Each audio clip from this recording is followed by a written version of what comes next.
আজ আমরা 3 জন বন্ধু একসাথে ঢাকার উদ্দেশ্যে রওনা দিলাম বরিশাল লঞ্চঘাট থেকে। ভ্রমণের জন্য আমরা উঠেছি শুভরাজ 9 লঞ্চে।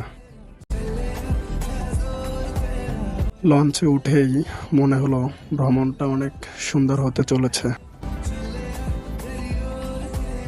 লঞ্চের ভিতরের পরিবেশ ছিল অনেক সুন্দর এবং আরামদায়ক। চারদিকে নদীর মনোরম দৃশ্য, হালকা বাতাস ও বন্ধুদের সাথে গল্প, সব মিলিয়ে যাত্রাটা হয়ে উঠেছে আরো আনন্দময়। ঢাকার পথে এই লঞ্চ ভ্রমণ আমাদের জন্য একটি দারুণ অভিজ্ঞতা হয়ে থাকবে।